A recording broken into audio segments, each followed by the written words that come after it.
¿hay alguna posibilidad de probar experimentalmente la teoría de cuerdas? ¿Se podría probar con el HL-LHC, el LHC de alta luminosidad? Eso para ustedes. No, yo diría que no. O sea, hay que aclarar esto. La teoría de cuerdas no la conocemos lo suficiente como para saber su cantidad de vacíos. Tiene una cantidad, ¿qué quiere decir un vacío primero? Quiere decir, de todas las soluciones a las ecuaciones de la teoría de cuerdas, digámoslo así, hay muchísimas. Una de esas es la que describe el mundo en el que nosotros vivimos, se supone. Ya es difícil per se encontrar una solución que se parezca al mundo que vivimos, pero hay muchas otras, ¿no? Entonces, en algunos de esos escenarios, algunos muy que hay que trabajar mucho para armarlos, podría alguien especular con que las dimensiones extra que la teoría de cuerdas predice sean poco grandes. Grandes significa igual escalas explorables por aceleradores futuros, ¿no? Igual son muy pequeñas.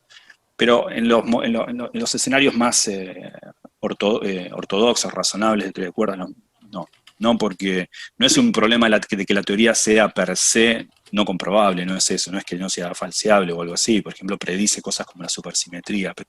Pero el problema es que la escala a la cual es muy alta. Entonces, no es una limitación tecnológica.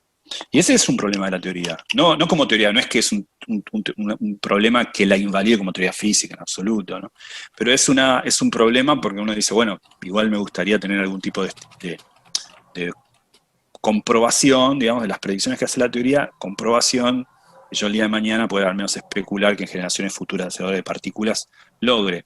Pero también es cierto que la teoría es una teoría a la que se le pide que logre cosas que ya ab initio sé que son a muy altas energías. Cuando uno le pide a cualquier persona que haga una teoría cuántica de la gravedad, uno ya sabe a qué escalas de energía esperar que los aspectos cuánticos de la gravedad se hagan presentes. Y esa escala de energía es siempre muy alta.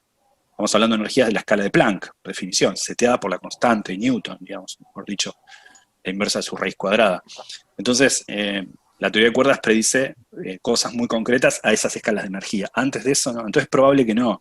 Pero sí podría ocurrir lo siguiente. Puede ser que aceleradores futuros y cercanos en el tiempo, próximas décadas, si aparece la supersimetría es una predicción de la teoría de cuerdas.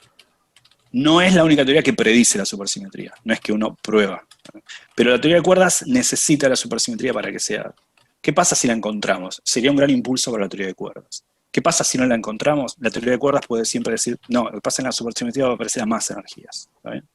Entonces, ese es un problema, si se quiere, de la teoría.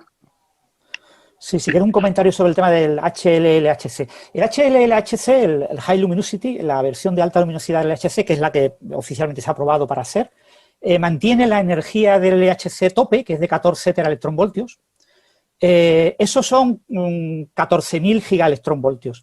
La teoría de cuerdas, la escala natural de la teoría de cuerdas, la escala de Planck es 10 a la 19.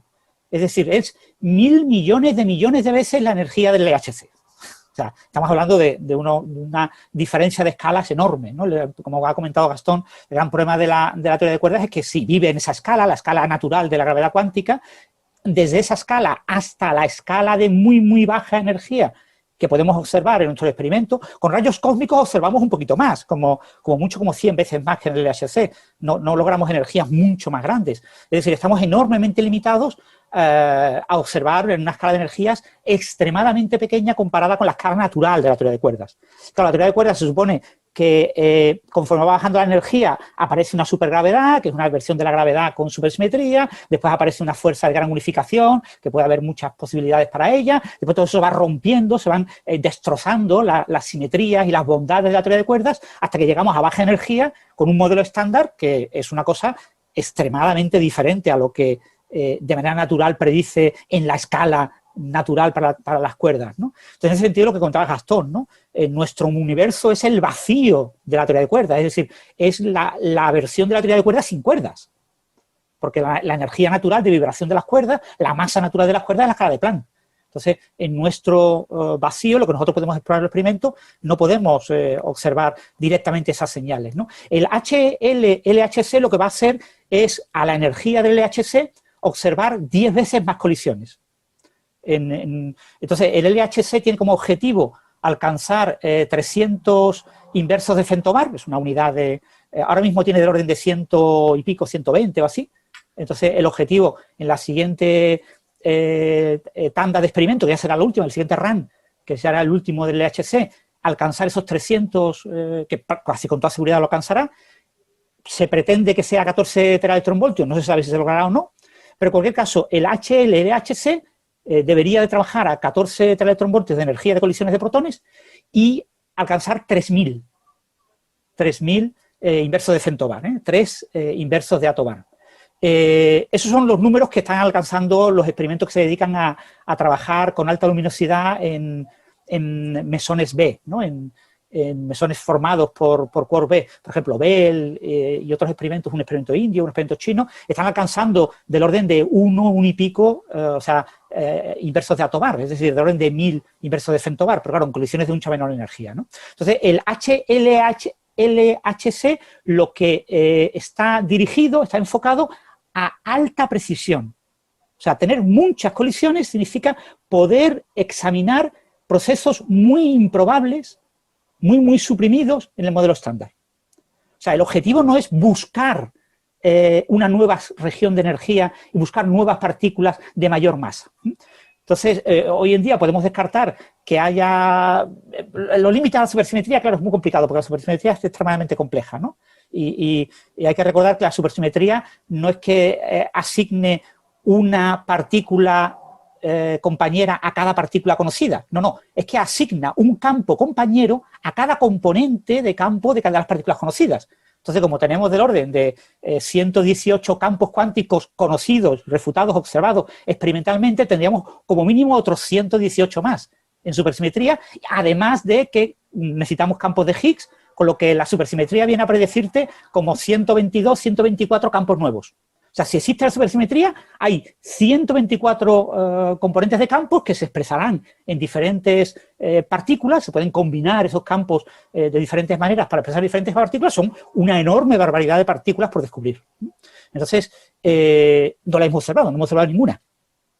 O sea, que la supersimetría tiene una señal súper vistosa, ¿no?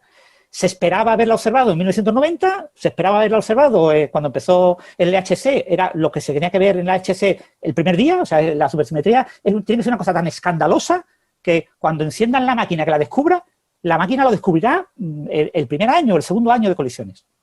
Entonces, ya sabemos, ya casi podemos descartar, claro, el espacio de parámetros, cuando tienes 120 parámetros, pues es prácticamente imposible de explorar todo ese espacio. Entonces, lo que estamos haciendo es asumir versiones de la supersimetría a muy baja energía que tienen 3 o 4 parámetros. Y ahora se está trabajando con modelos que tienen 4 o 5 parámetros. Pues es posible que en 2030 hayamos explorado hasta los modelos que tienen 6 y 7 parámetros libres, pero ahí casi seguro que no vamos a encontrar nada. Entonces, la supersimetría y encontrar partículas de mayor masa, como las que resuelven la anomalía de los mesones B, que ya hablamos alguna vez, que el LHC ha observado algunas anomalías, ¿no? Y no tenemos explicación fácil para ellas, ¿no?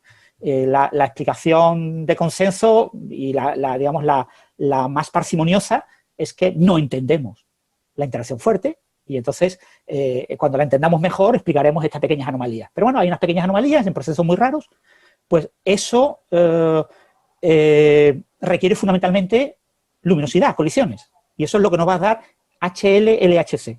Muchas más colisiones para poder estudiar los procesos muy improbables, hacerlos un poquito más probables.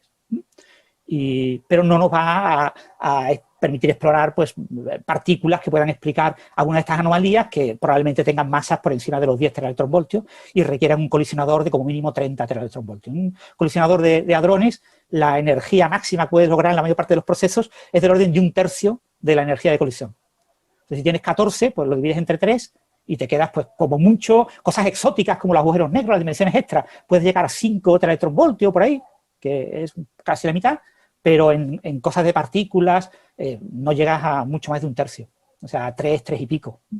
Eso es lo máximo que puedes esperar encontrar en partículas, ¿no? Claro, eso ya pues casi lo hemos explorado, porque si exploras hasta 2, pues en los próximos 10 años alcanzar hasta 3 o 3 y pico, pues no te aporta mucho más, ¿no? El salto era pasar de 0,1, 0,2, que es lo que teníamos, hasta ese 2, que es lo que hemos hecho hasta ahora con el HC.